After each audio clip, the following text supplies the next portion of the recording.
All right, so um, this was the question, and then underlying this question is, what method are you going to use to study it?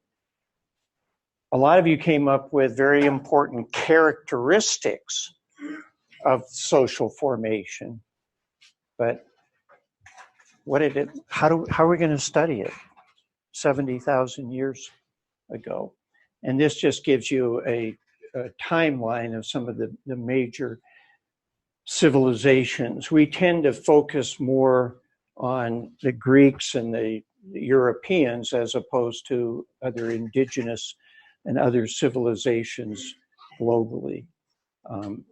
The Europeans wiped out, for the most part, a good portion of the civilizations that existed in the Americas. Well, one way to start studying it is to look at our closest relatives. And so this is the tree. That first bottom oval is where orangutans broke off. And then the next one is where the gorilla. And then in the hominin group, there's two, the pan and the homo. And the pan up at the top there are bonobos and chimpanzees. And then the very top is Homo sapiens or Homo sapiens sapiens. And it's indicating that there is a higher level of consciousness. Well, if we're going to look at the human social formation, we can look at how our closest relative, the bonobos, is how their social formations were organized. And there's a big difference between the chimpanzees and the bonobos. The chimpanzees' reproduction is based on a dominant male, like a lot of nature, and it's aggression for access for reproduction. Bonobos, on the other hand, are organized around in a maternal brood. The females in the bonobo group are in charge. And people say, well, one male bonobo is stronger than a female bonobo, which is true for the most part, but not stronger than two or three. And so if a male forces his way or tries to force his way on a female, the other females will drive him out of the community and even kill him. And they also control the males from eating the young, which is important. So two very different social formations.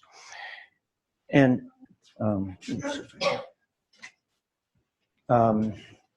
so here, this gives us a little picture of Homo sapiens.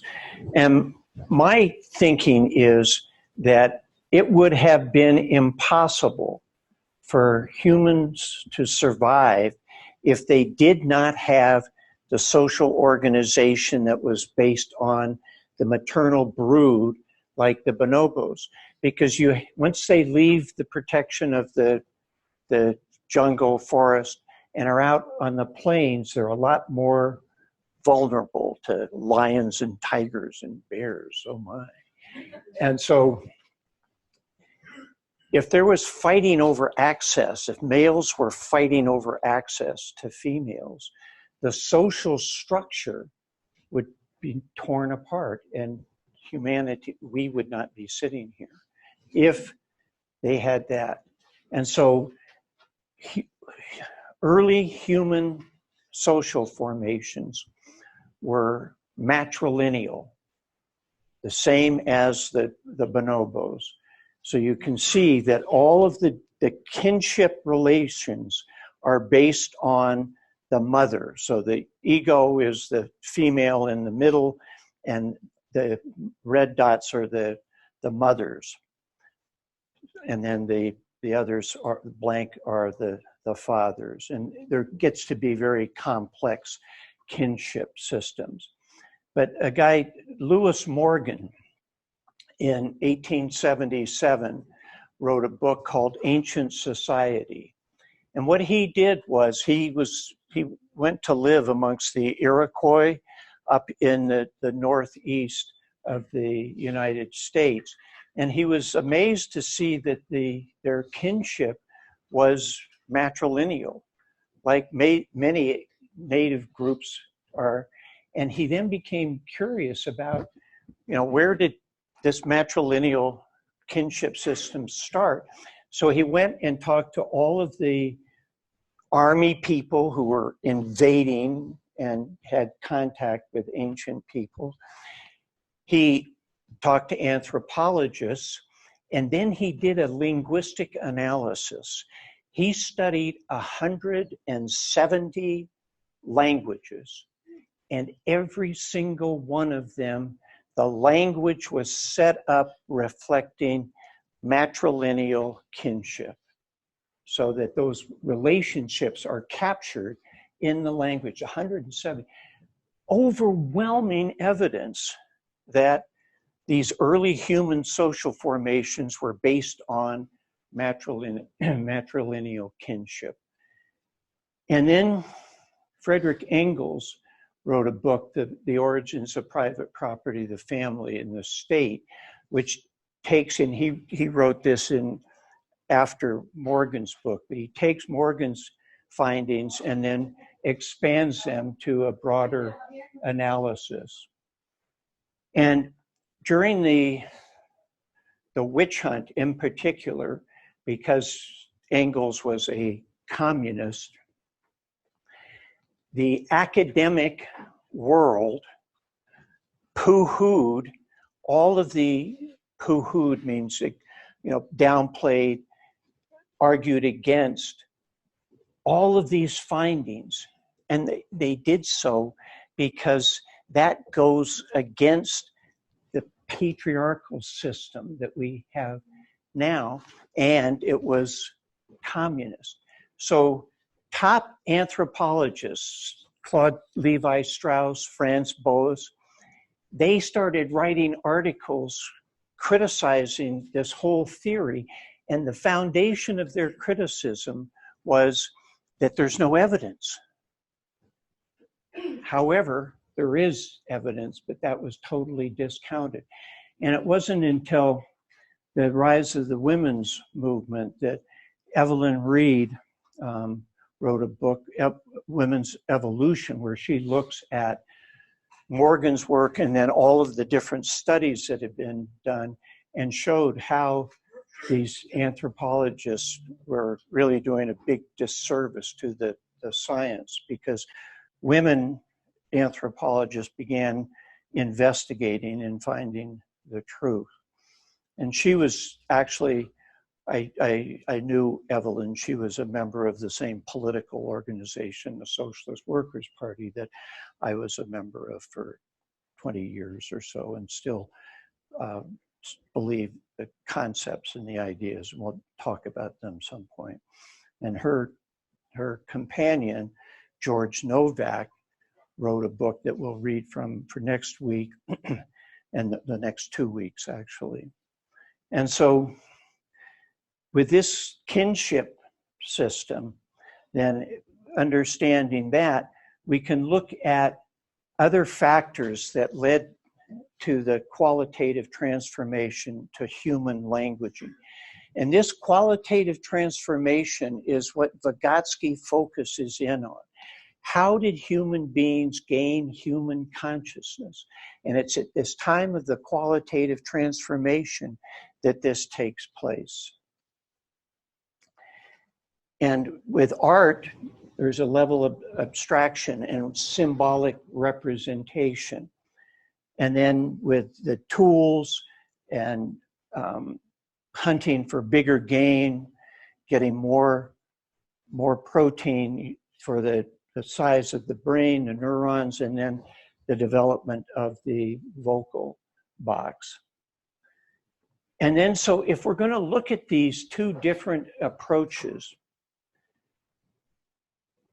we can look at process, and that process is languaging. And we can look at the product, which is language. And those two things should not be conflated. They are interrelated, but distinct. And so this is a point that Vygotsky underscores. But what happens is that people look at language, linguistics, but don't understand the process. And this process takes place on two levels, the individual and the species. So we're looking at how the species gained languaging. And I believe that all life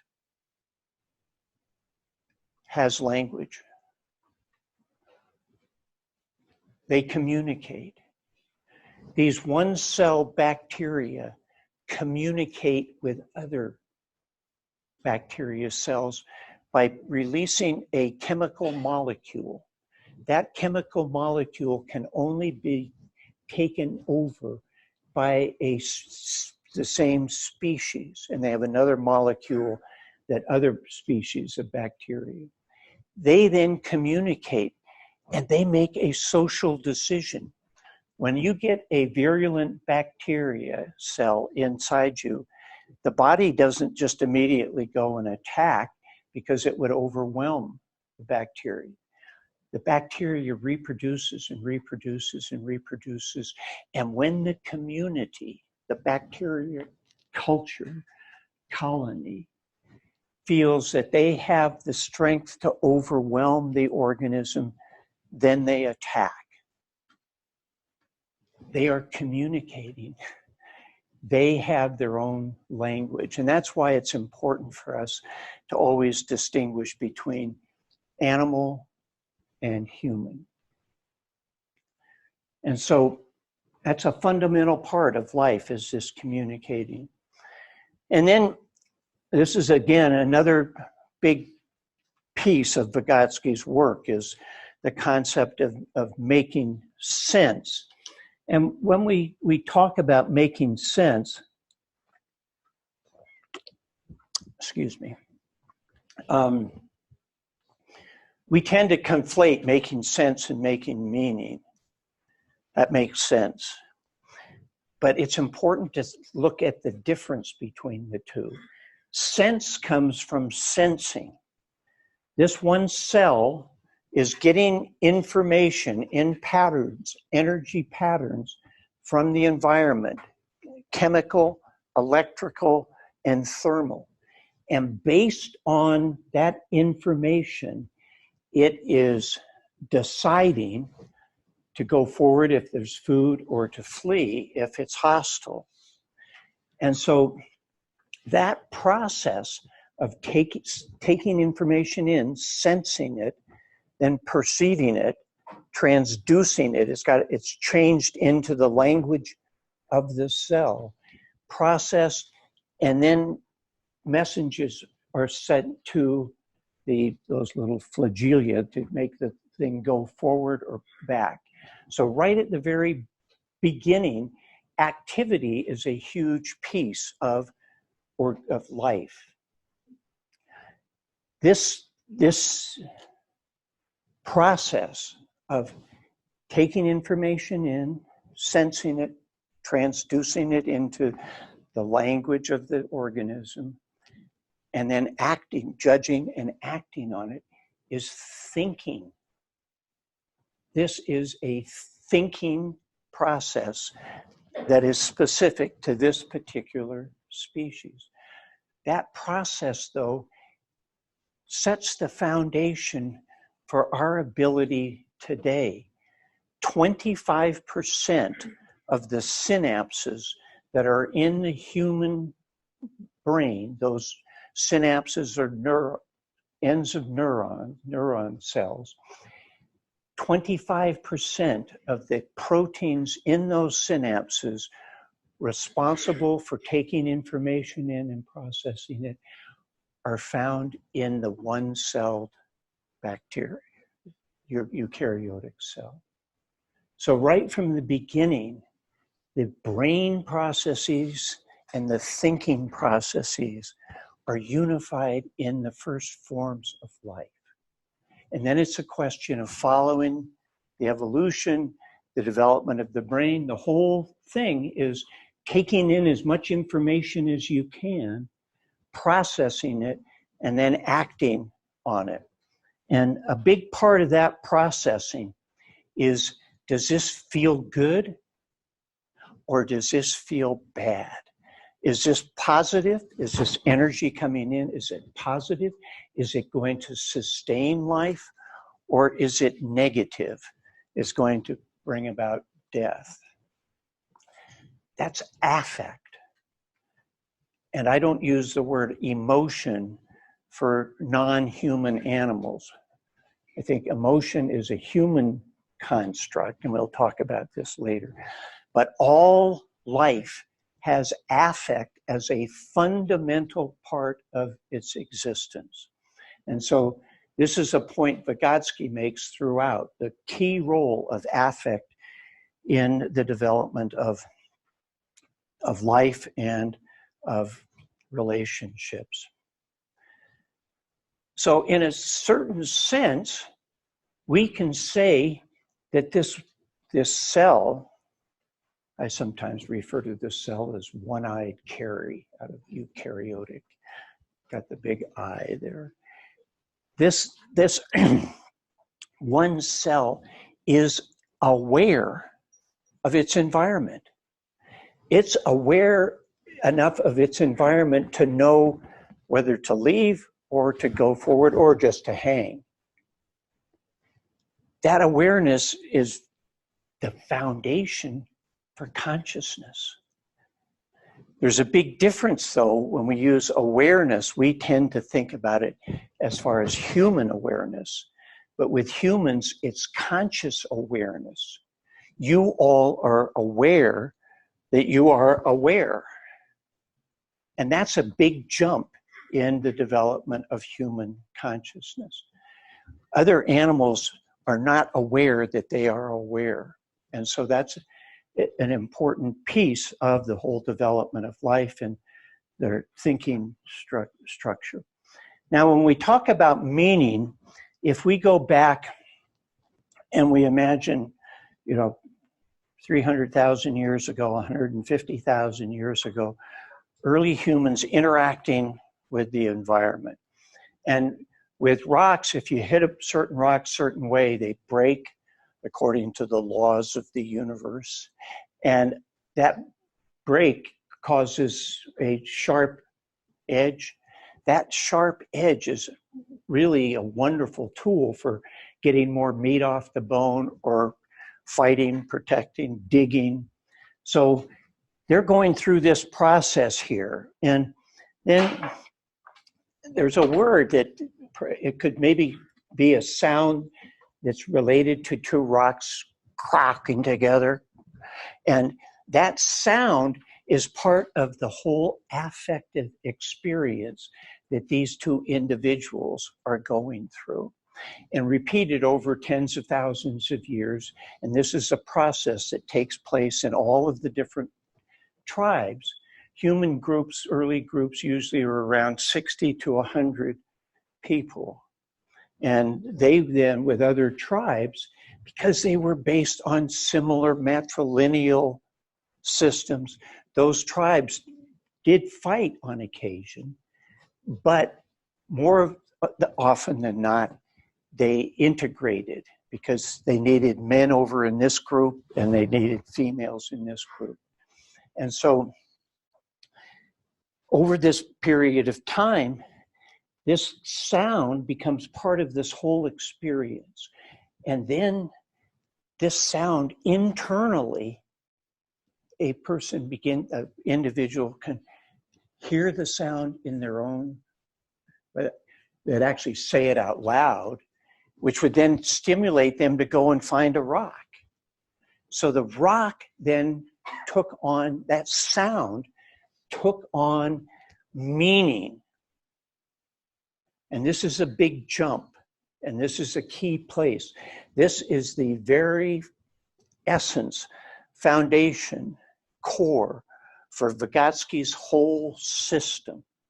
This meaning that's being created between two individuals is the key to the development of human consciousness. And he looks at it at two levels. One level is for the species, and the other level is for the individual. And so he also differentiates between external, there's the sound, which is external, and internal.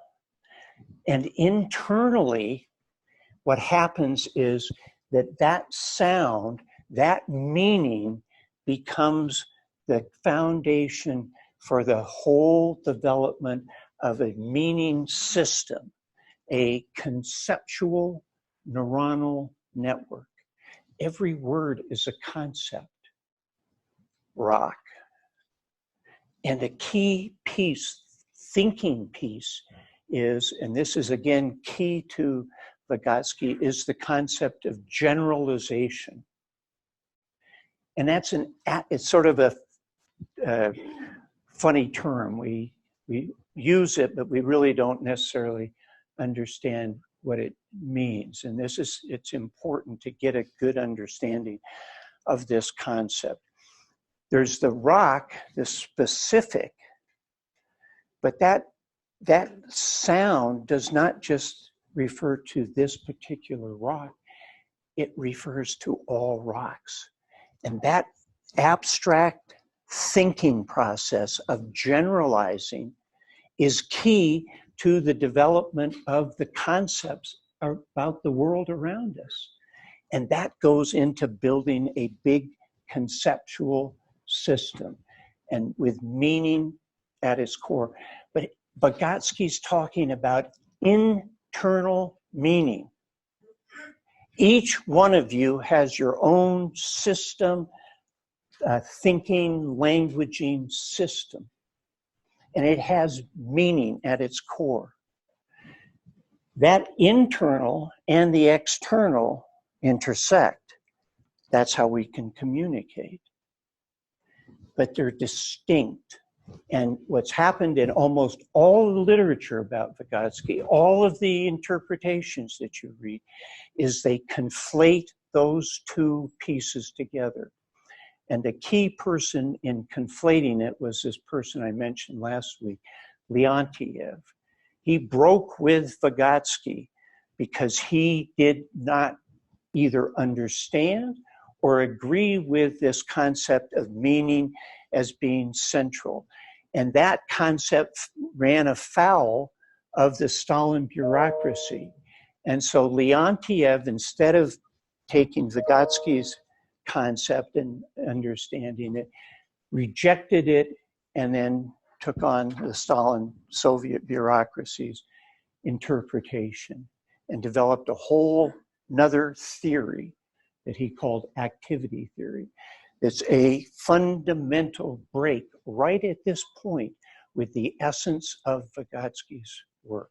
And almost all of the English translations and other translation are through the perspective, the distorted perspective of Leontiev. And that's been one of my big challenges, is trying to discover the real meaning of Vygotsky's work. And I talked about these two planes of languaging. I came across this quote and it has to do with word and words, and I'll read it.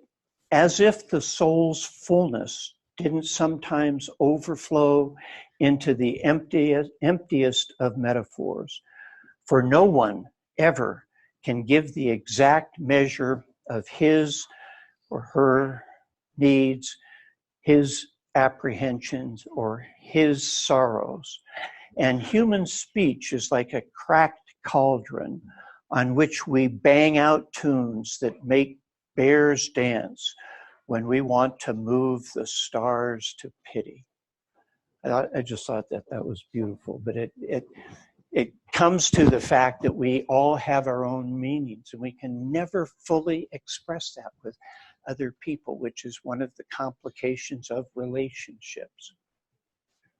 So the Homo sapiens left Africa around 100,000 years ago, and this shows the various times at which they migrated up 12,000 years ago to South America.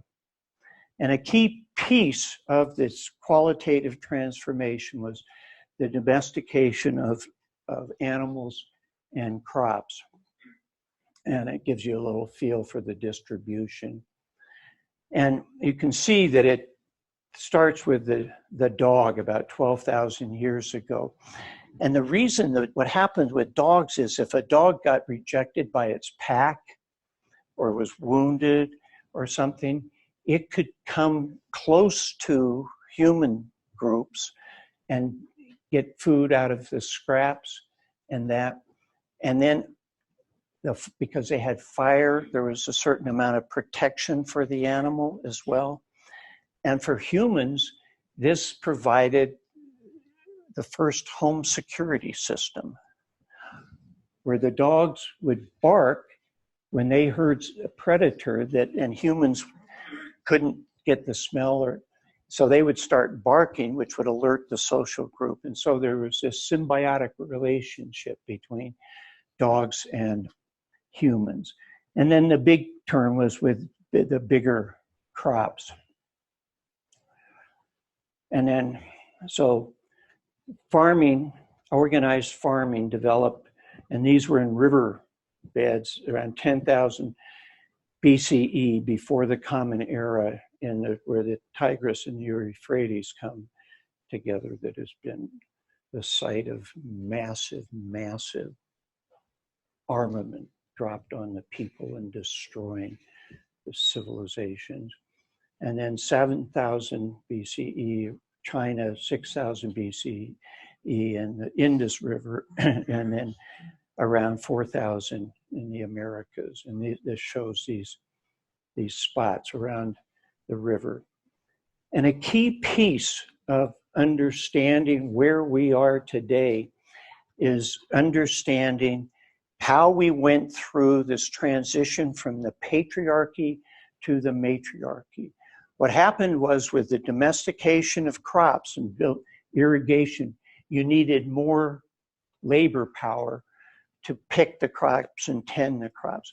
The same with larger herds of domesticated livestock. And so the Greeks, instead of killing their enemies, enslaved them, brought them back to work in the fields and also in the households. And it was a hierarchy was set up. So before, in the matrilineal, where we had, why don't you go ahead and shut that? Thank you. In the matrilineal, the hierarchy was organized by this group of older women, but here it became the people who had the wealth. They then began organizing society, and you can see they broke them down. Only men, not women, could be citizens. And right there you see this transition based on private ownership of wealth. And so the slaves were actually part of their household. The word for family, the etymology, actually comes from a word slave. And so they were seen as part of the household. They were not allowed to go out of the house very often. Why not? Because the patriarch wanted to make sure that the firstborn son had his blood and not somebody else's. And in order to any social formation, you've got to start with the economic foundation. How are means of life being produced? The very top are the owners. They have the legislator that makes the laws, the court that arbitrates, and usually one individual, the executive branch. And they have education. They've got the religion, the oracle at Delphi, and then culture. And in order to maintain the order, this hierarchy, you have the army and the police. And all of this is set up in the form of the state. The state doesn't exist as like the state with a boundary. It's a concept of how society is organized. And this shows this hierarchy, and this hierarchy exists today. This is what's called democracy. When people couldn't vote, women were excluded, and the people who ran the whole thing were the billionaires. And this is a foundational piece of social cultural theory, but often left out of the equation. That to understand any society, you need to understand how it is organized, because you look at education in there. In whose interest is education designed and set up? In the interest of the people, the billionaires. So that's a structure that came.